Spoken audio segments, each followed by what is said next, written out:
Alhamdulillah. Mulai nggih, Pak, Bu? Nggih, salah. Habis Pak Umar. Atau mati? Kau ini hidup. Bismillahirrahmanirrahim. Assalamualaikum warahmatullahi wabarakatuh.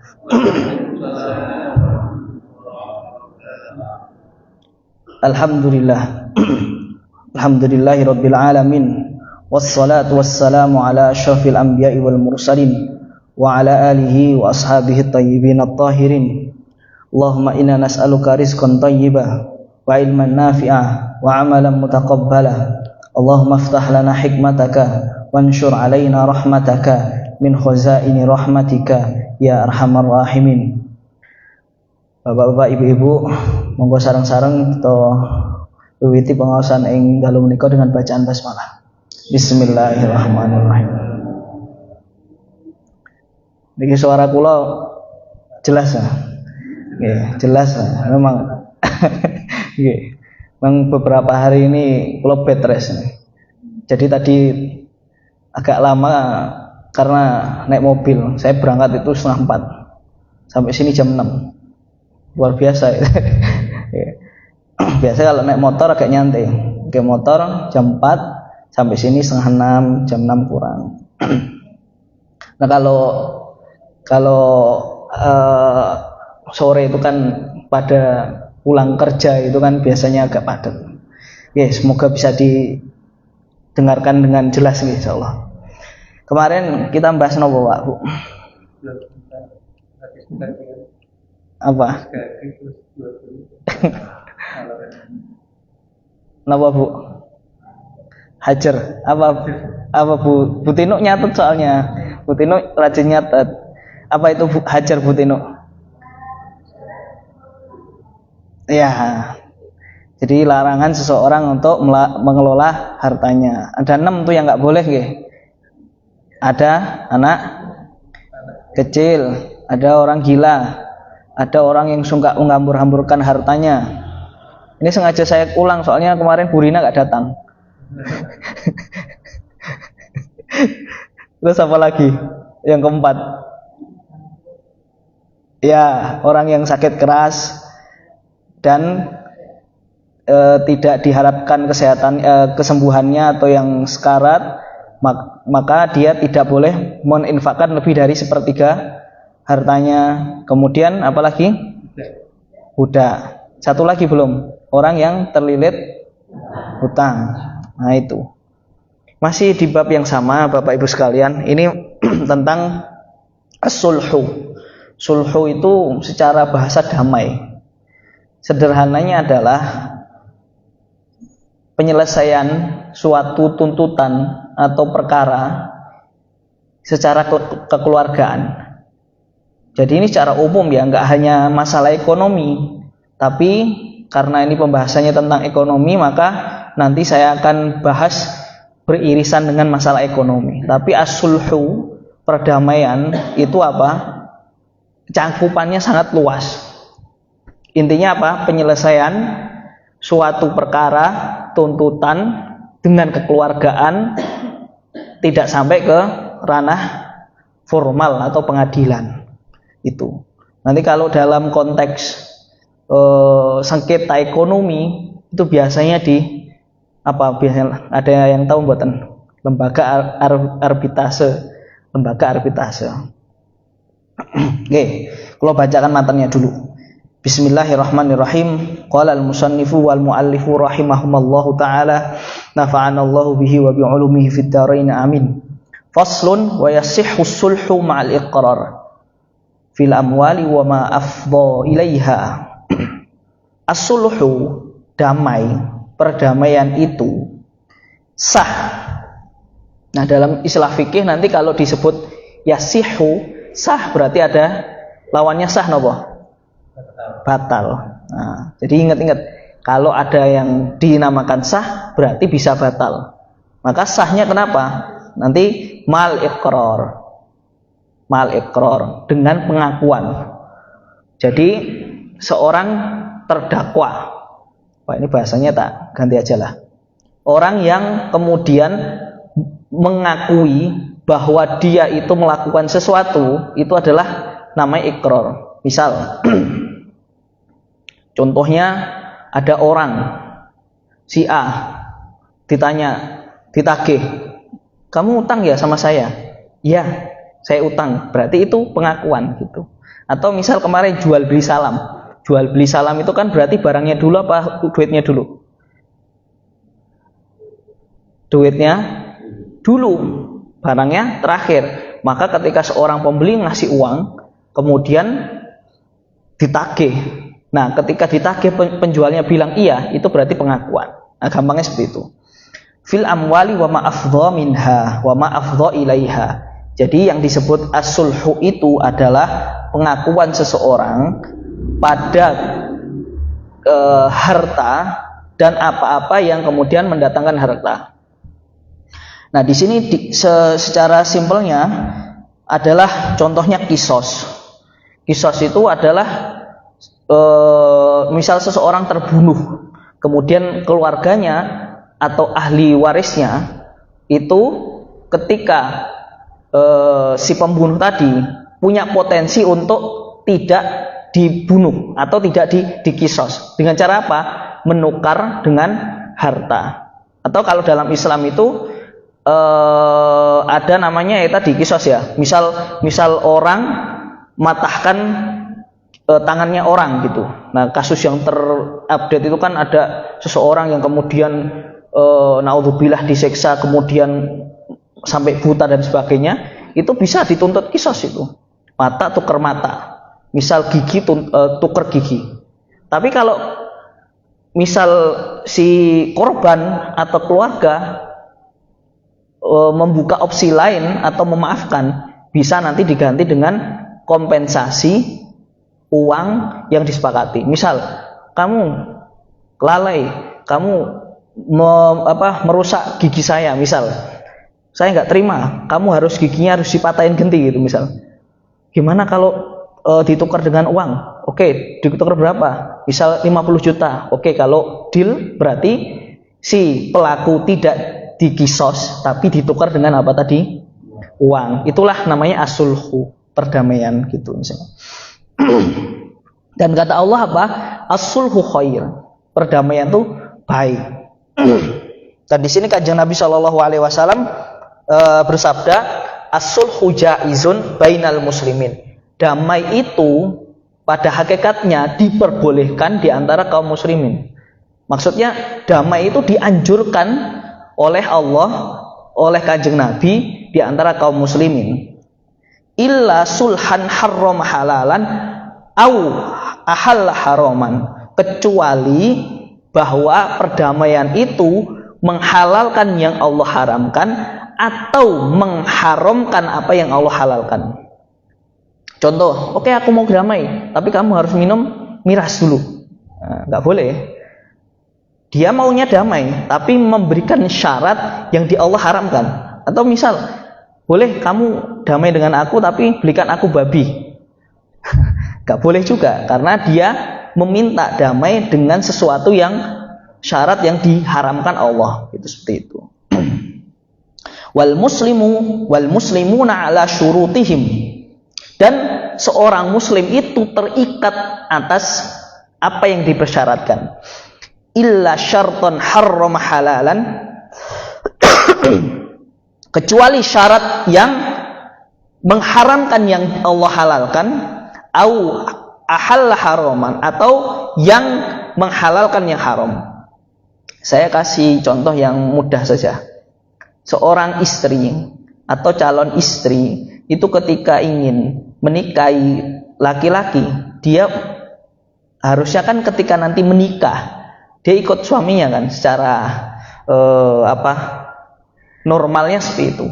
Tapi istri boleh memberikan satu syarat. Misal kamu mau meminangku, si istri kan, calon istri tadi, syaratnya kamu harus tinggal di desaku, atau kamu nggak boleh boyong aku gitu. Itu boleh. Itu syarat yang dipersyaratkan calon istri kepada calon suaminya, itu boleh. Tapi kalau yang dipersyaratkan misal yang tidak, atau yang gampang lah.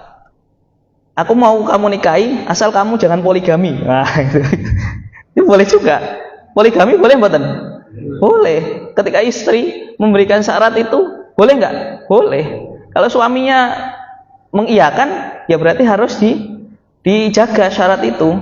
Kalau suaminya atau calon suaminya tidak mengiyakan syaratnya tadi, ya sah-sah saja, berarti tidak cocok, nggak usah nikah gitu kan. Nah, gitu. Itu contohnya. Jadi syarat di sini secara umum berlaku bukan hanya di konteks ekonomi, tapi di semua lini. Bisa tadi di pernikahan, bisa nanti di bab-bab tetangga dan sebagainya. Oke. Selanjutnya, wa huwa naw'ani, ibra'un wa mu'awadhah. Ada dua jenis damai itu. Yang pertama al-ibra'. Ibra' itu apa? Iktisaruhu min haqqihi ala ba'dihi wa la yajuzu ta'liquhu ala syartin. Ibra' itu melepaskan sebagian haknya,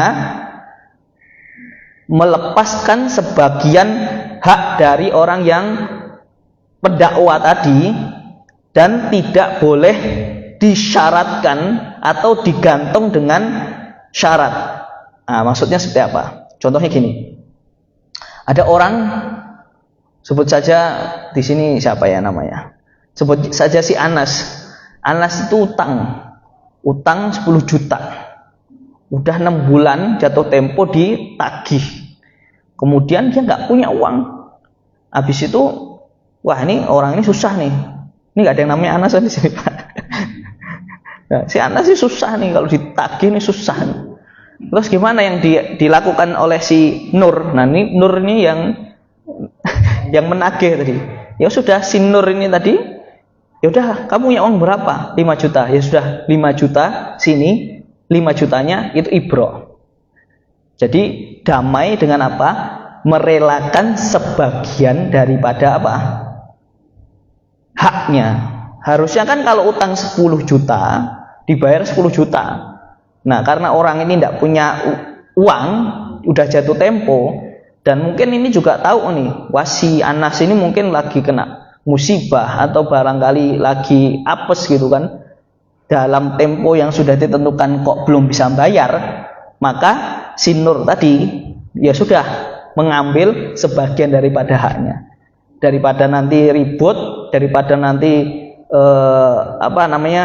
nggak nyaman hubungannya, sudah diputuskan utangnya dilunasi sebagian dan sebagiannya direlakan. Ini ibra'. Dan nggak boleh dikaitkan atau digantungkan sama syarat. Misal tadi si Nur kan nagih si Anas, Nas didetku 10 juta.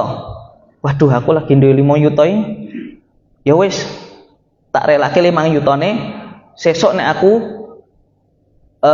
nek anakku sesok lulus SMP. Nah, atau sesok nek aku munggah kaji. Tidak boleh. Kalau mau direlakan, jangan digantung sama yang lain. Ya sudah, direlakan sudah gitu. Jadi di sini kata Abu Suja, kalau mau damai dengan cara ibra', merelakan sebagian, jangan digantung dengan syarat yang lain. Aku mau merelakan A, tapi nanti setelah aku haji, aku merelakan B setelah anakku lulus SMP. Tidak boleh kayak gitu. Jelas sebetulnya gitu. Jelas. Setelahnya jenisnya namanya mu'awadhah. Mu'awadhah, yaitu apa? Quduluhu an haqqihi ila ghairihi wa yajri alaihi hukmul bai'. Mengalihkan haknya kepada yang lain, dan nanti daripada jenis yang kedua ini atau mu'awadhah tadi berlaku hukum jual beli. Contohnya,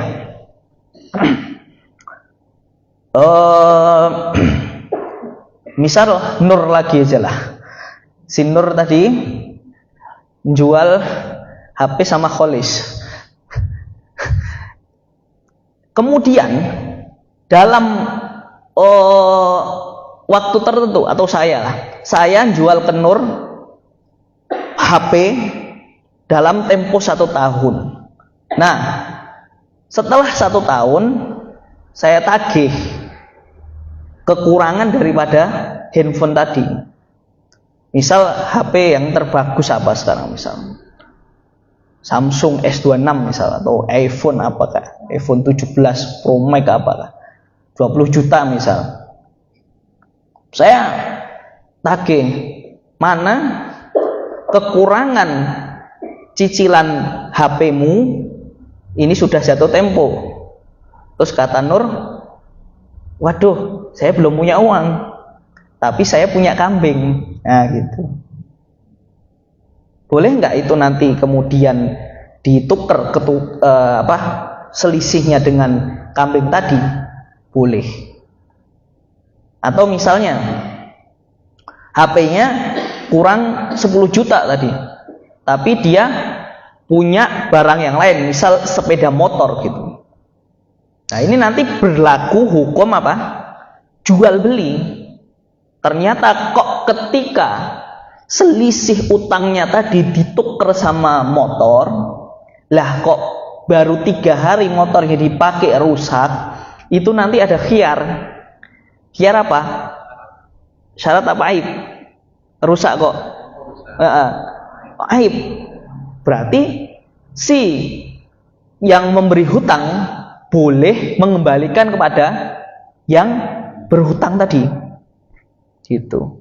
Jadi muawadhah ini istilahnya mirip dengan jual beli. Yang membedakan kalau di jual beli kan memang ada transaksi yang khusus. Kalau ini karena ada suatu perkara, kemudian supaya tidak terjadi cekcok atau sengketa, diberlakukan sistem damai supaya apa? Supaya tidak sampai ke pengadilan. Nah, diantaranya tadi yang pertama ibra, yang kedua apa? Muawadhah. Tapi bisa juga tadi Pak Komar, khiyar syarat tadi. Ini utangku tinggal 10 juta. Aku punyanya HP. Ini HP-nya pakai dulu 3 hari. Kalau 3 hari ternyata kamu kurang seret, ya udah kembalikan lagi. Boleh juga. Itu namanya khiyar syarat yang kemarin. Jadi ini adalah satu solusi seseorang yang kemudian berada di dalam suatu perkara, dan jangan sampai nanti dengan perkara ini mengakibatkan apa? Perseteruan atau pertikaian seperti itu. Oke. Selanjutnya, wa yajuzu lil insani an yushri'a rawshanan fi tariqin nafidhin bihaitsu la yatadarrarul marru bih. Ini kalau dipikir-pikir nyambung gak nyambung ya Pak. Tapi kalau mau dilihat dari pembahasan ini, intinya adalah bahwa bab ini menjelaskan supaya kita sebagai muslim dengan muslim yang lainnya atau dengan orang lain tidak menggampangkan atau merugikan hak-hak orang lain. Nah, di sini jelaskan diperbolehkan seorang manusia atau orang untuk membangun semacam talang air di rumahnya. Jadi gampangnya gini, saya lanjutkan dulu. Diperbolehkan seseorang itu untuk membangun semacam kanopi atau talang air di jalan umum yang mana dari pembangunan itu tidak merugikan orang lain atau tidak mengganggu orang yang jalan. Misal ada rumahnya udah mepet jalannya jalan umum gitu. Terus dikasih kayak di samping-samping masjid ini apa Pak Mariono, Pak D Mariono? Hah? Kayak kanopi itu kan. Nah ini kan sebenarnya bukan lahannya masjid. Sudah bukan lahannya masjid kan? Yang di atas jendela itu. Bener boten? Nggih. Kalau di sini kan sudah tidak punya lahannya masjid, tapi boleh nggak bangun kanopi semacam itu? Boleh, asalkan tidak mengganggu jalannya orang lain. Bahkan diceritakan kalau zaman Kanjeng Nabi itu jarak kanopi itu 4 meter, karena kan yang lewat bukan motor, onta. Atau kalau sekarang mau diibaratkan truk ataupun mobil yang tinggi berapa ya, 3-4 meter mungkin juga. Jadi kalau mau membangun semacam kanopi atau talang air tadi, atau bagian yang melindungi dari matahari, itu diperbolehkan asal tidak mengganggu jalan orang lain. Ini ada dalilnya, karena pada saat itu Kanjeng Nabi itu membuatkan semacam kanopi untuk rumah pamannya, dan tanahnya itu kanopinya itu menjulur ke jalan umum seperti itu. Nah, beda lagi kasusnya ini saya sederhanakan mohon nggih. Wala yajuzu fid darbil musytariki illa bi idzni syuraka wala yajuzu taqdimul babi fid darbil musytaraki wala yajuzu ta'khiruhu illa bi idzni syuraka. Kalau yang ini enggak boleh mendirikan kanopi tadi atau bangunan atau mungkin kayak balkon gitu nggih. Jadi kalau tingkat 2, lantai 2 itu kan kadang ada yang menjorok sedikit gitu. Tapi dia gantung, bukan yang nempel ke tanah itu. Di jalan yang jalan punya bareng-bareng. Mungkin kasusnya ini karena penulisnya ini kan orang Arab ya, dan juga di kontekskan dengan zaman dulu. Zaman dulu mungkin kan jalannya sempit atau berdempetan gitu. Nah, antara jalan itu kan kadang orang itu sebenarnya itu sudah gak ada space jalan, tapi yang punya rumah itu ngasih sedikit istilahnya ngasih jarak sedikit gitu loh, biar orang bisa lewat. Atau mungkin jalan komplek gitu kali ya, jalan buntu, yang mana kalau itu dikasih semacam bangunan di atasnya itu mengganggu orang lain. Ya, ala kulli hal, gampangnya Bapak Ibu sekalian, jangan sampai kita itu kemudian melanggar hak-hak orang lain atau merugikan hak-hak orang lain. Ya, gampangnya kalau di era sekarang parkir di jalan umum, punya rumah, punya mobil, nggak punya parkiran. Kalau di daerah Sidowayah ini rata-rata kan punya halaman gitu.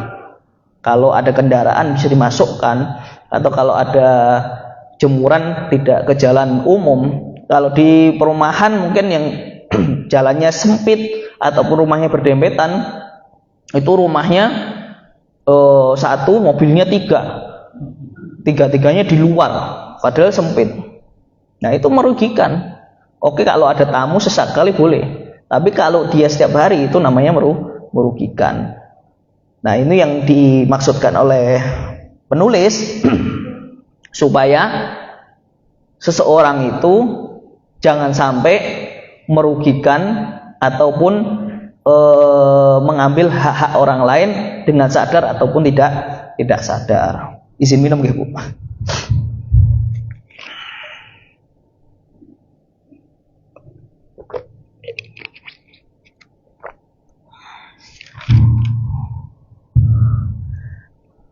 Oke. Ini bab suluh insya Allah sudah selesai seperti itu mawon, karena ini kalau mau dibahas secara mendetail kayaknya tidak ada bayangan. Kalau di Sidowayah itu jalannya lebar-lebar, kemudian juga rata-rata rumahnya nggak berdempet-dempetan, masih pada punya halaman.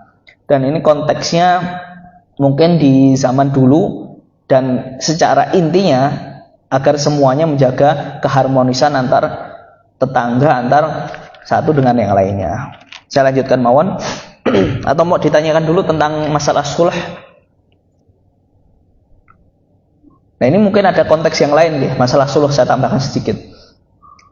Misal ada orang meninggal, kan ada ahli waris. Ahli waris ada yang dapat 1/6, ada yang dapat 1/8, ada yang dapat 1/4. Nah, misal yang 1/4 dapat rumah, yang 1/8 dapat tanah. Kan asetnya ada tanah, ada kebun, ada pekarangan misal. Nah, kadang orang yang dapat rumah nggak butuh rumah tapi butuhnya tanah. Orang yang dapat tanah nggak butuh tanah, butuhnya rumah. Nah itu gimana itu caranya? Nah salah satunya adalah dengan cara as-sulh tadi atau damai tadi. Bagiannya dapatnya masing-masing itu beda, tapi bisa nanti dikonversi. Niki jenengan nyambung mboten niki? Nggih. Kadang orang gini Pak Bu. Dua hal yang saya kemudian beri catatan nggih. Ini orang tua baru meninggal hari ini sudah bingung pembagian waris. Justru ketika ada yang meninggal segera dibagi warisannya. Bahkan bukan warisannya, diselesaikan utang piutangnya dulu ataupun kewajibannya. Kalau utang piutang kewajibannya sudah selesai, baru sisa harta itu dibagi. Kalau nggak ada yang dibagi ya sudah. Nah, membagi harta warisan itu tidak serta-merta langsung dijual. Misal yang meninggalkan mobil, meninggalkan kendaraan, rumah, sawah, tidak langsung dijual sawahnya, rumahnya tidak, tapi dibagi per prosentase. Nah itu nanti ada bagiannya. Nanti kalau pas pembahasan waris nanti saya kasih coret-coretan lah biar ada bayangan. Bayangannya gini, misal ada orang meninggal, meninggalkan istri, berarti laki-laki yang meninggal ya, anak 2, orang tua misal. Anaknya 2 laki-laki. Saya ulangi, ada laki-laki meninggalkan istri, punya anak 2 laki-laki, 1 ibu misal. Berarti istrinya dapat 1/8 bagian karena dia punya anak. Anaknya 2 tadi laki-laki apa perempuan? Laki-laki, berarti dapat sisanya. Kalau bahasa warisnya asobah, berarti 1/8 ke istrinya, 1/6 ke ibunya, sisa atau asobah ke 2 anaknya. Gitu. Ya sudah. Barangnya apa? Misal rumah ditaksir misal, rumahnya 500 juta, mobilnya 100 juta, sawahnya 300 juta, berapa? 1 miliar. Ya udah dibagi tadi. Berarti jatahnya istri 1/8 dari 1 miliar, jatahnya ibu 1/6 dari 1 miliar, berarti asobahnya untuk 2 anak. Baginya kapan? Yo nanti nggak apa-apa, yang penting sahamnya sudah terbagi. Maksud saya seperti itu. Nah kan kadang orang, aku nggak butuh kok rumah, ditukar uang aja, boleh enggak? Ya boleh aja. Nanti ada pembicaraan setelah itu. Maksud saya Bapak Ibu sekalian, masalah waris ini masalah yang kemudian sering orang gampang dan juga sering orang nggak mau tahu. Kemudian apa? Karena tidak mau tahu dan tidak mau belajar, akhirnya nanti jadi perseteruan atau perselisihan. Nah, sebaiknya daripada itu terjadi ya dibagi ketika seseorang meninggal punya aset apa, dibagi ya dikurangi utang, dikurangi kewajiban baru dibagi. Nah nanti setelahnya mau dapat uang atau mau diganti mau dapat barangnya langsung, itu masalah terakhir. Itu masalah yang masuk ke as-sulh. Dan insya Allah nanti pas pembagiannya atau pas pembahasannya kita bahas insya Allah. Agak pusing ibu, agak pusing. Ini saya 1 semester itu, saya kira dulu masuk syariah itu tidak ada hitung-hitungan. Ternyata semester 6 itu pembahasan tentang ilmu faraid faris, pembagian pecahan pakai tulisan Arab tuh. Ongko biasa wis mumet iki, ongko Arab bisa. Apalagi kalau bahasa di Al-Qur'an itu kan as-sulus, ar-rubu, an-nisfu setengah, ar-rubu 1/4, as-sumun 1/8, al-usyur 1/10. Itu pakai bahasa Arab itu. Yang paling pusing itu sebenarnya bukan hitungannya, Bu. Ngitung hartane sing wong liya niku lho. Ora di harta ngitungke wong iki malah mumet. Nggih. Ngitung nggo angka Arab wis mumet, ngitung bondone wong. Lah niku mumet lah, mumetnya double niku. Orang di bondone kan ngitungke. Tapi jenengan misal mau belajar insyaallah gampang insyaallah. Saniki pun nek jenengan pun ngertos ilmune, mungkin itu teknologi pun maju, saged ngitung via aplikasi itu. Terus nek kula ngitungke niku insyaallah saged banget, insyaallah saged. Nggih. Niki lanjut tesih kuat mboten niki? Lanjut. Satu lagi nggih. Niki suarane kula sing mboten kuat. Saniki hawalah. Jenengan nate pirsa hawalah mboten? Dereng. Hawalah itu pemindahan hutang. Pernah dengar? Belum. Oke. Berapa menit lagi niki Pak Wawi? 8 menit cukup lah insyaallah. Contohnya siapa? Nanda, Nur dan Kholis. Oke. Nanda menagih utang ke Nur. Iki sing penak main menek. Ku kleru suamine sapa malah aku. Nah, nek Nur Kholis karo Nanda serapo aman. Jadi si Nur niki ditagih utangnya kalih Nanda. Pas ditagih, Nur, ndi utangmu 10 juta. Waduh, urung duwe, Bro, kan. Habis itu si Nur ini ingat, oh iya, aku duwe utang piutang neng Kholis. Cacahe 10 juta. Engko tagih neng Kholis. Itu namanya akad hiwalah. Jelas boten? Nggih. Jadi pemindahan hak hutang dari Nanda, dari Nur ke Kholis tadi itu adalah akad hiwalah. Itu ada syaratnya. Ada 4 syarat. Nah, gen istilah fikih mukhil, orang yang punya hutang atau yang mengalihkan hak tadi Nur tadi namanya mukhil. Kalau yang muhtal, orang yang menerima pengalihan itu namanya muhtal, itu Nanda tadi. Yang terakhir muhal alaihi, orang yang akan ditagih itu Kholis tadi. Nah, jadi ada 3 istilah. Muhil, Nur tadi muhil, yang mengalihkan utangnya. Kalau yang muhtal itu Nanda tadi, yang menerima pengalihan hutang. Adapun yang ditagih tadi namanya apa? Muhal alaihi, Kholis tadi. Ada 4 syaratnya.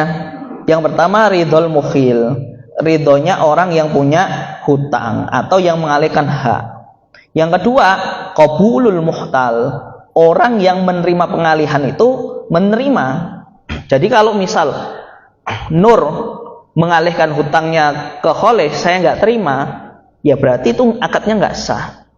Saya sebagai orang yang dialihkan atau yang menerima pengalihan utang tadi harus menerima. Si Nur sebagai orang yang mengalihkan utangnya harus juga ridho. Jadi dua-duanya harus saling ridho. Jelas betul ini. Oke. Yang ketiga, wa kaunul haqqi mustaqirran fi dhimmah. Haknya itu atau jaminannya itu fix. Contohnya gini. Kalau saya bikin contoh itu misal Pak Komar beli HP ke saya. Kemudian dalam waktu 7 hari saya beli khiar atau 3 hari saya beli khiar. Nah, misal tadi Pak Komar dalam waktu khiar tadi, berarti kan belum ada akad. Jelas buat ini. Ketika saya menjual kepada Pak Komar, ini HP-nya saya jual ke jenengan, tapi saya kasih 3 hari buat nyoba HP-nya. Berarti dalam waktu 3 hari itu, kira-kira transaksi jual beli saya itu sudah terjadi belum? Belum. Maka nggak boleh mengalihkan utang kepada orang yang lagi khiar. Gitu. Jadi benar-benar, misal Pak Komar, saya jual HP, tak kasih khiar 3 hari. Lah setelah 3 hari Pak Komar, oke, saya beli HP jenengan, nanti saya cicil selama 10 bulan. Nah, karena Pak Komar sudah deal dan menerima HP saya, mulailah akad itu terjadi. Maka ketika itu terjadi, akad hiwalah bisa dilakukan. Atau gampangnya gini dah, jenengan mengalihkan hutang, kemudian ya wis lah utangku kayak tak sahur nganggo tanah ning samping omahku. Itu lemah sapa? Lemah tanggoku. Enggak boleh. Itu namanya bukan mengalihkan hutang, itu tidak jaminan situ. Atau misal tak bayar hutangmu dengan sepeda motorku, tapi jikone pegadean. Boleh enggak? Enggak boleh. Berarti itu bukan hartanya.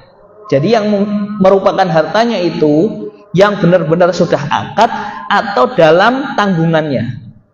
Jelas ya? Ini terakhir. Wa ittifaqu ma fi zimmatil muhili wal muhali alaihi fil jinsi wan nau'i wal khululi wat ta'jil wa tabra'u biha zimmatul muhil. Tadi kan Pak Komar beli HP saya, tak kasih tempo setiap bulan tanggal 10. Nah, misal tadi saya utang sama Pak Nur. Pak Nur nagih saya, Pak, mana uangku 5 juta, tanggal 10 ini dia jatuh tempo. Waduh, saya nggak punya uang kalau tanggal 10, tapi Pak Komar punya cicilan saya tanggal 10 jatuh tempo. Nanti Pak Nur minta aja ke Pak Komar langsung. Itu boleh, karena sesuai jumlah pinjaman, waktu jatuh tempo, dan jenisnya sama. Tadi kan kalau jual beli handphone kan pakai rupiah ya. Ya berarti kalau utangnya rupiah dibayar rupiah, kalau utangnya emas dibayar emas, kalau utangnya perak dibayar perak. Karena ini ceritanya Pak Komar nyicil HP saya dengan rupiah, maka cocoklah rupiah satu jenis, temponya tanggal 10, kemudian jumlahnya 5 juta. Tapi misal kayak gini, ini bulan Juli Pak Nur nagih saya, sedangkan jatuh temponya Pak Komar Agustus. Boleh nggak ini akad hiwalahnya terjadi? Nggak boleh, karena waktunya jatuh tempo Pak Komar masih bulan depan. Maka akad hiwalah walaupun jenisnya sama, apalagi tadi macamnya sama, tapi waktunya beda, nggak bisa hiwalah. Maka pengalihan utang tuh nggak sesimpel kemudian kalau diutang aku jikon, nggak bisa, harus diperjelas itu utangnya rupiah atau emas, itu utangnya mata uang ataupun bahan pokok, itu jatuh temponya tanggal berapa, itu jumlahnya berapa, baru nanti bisa terjadi akad hiwalah dan selesai bab hiwalah seperti itu. Alhamdulillah. Oke, ampun, selesai. Cukup.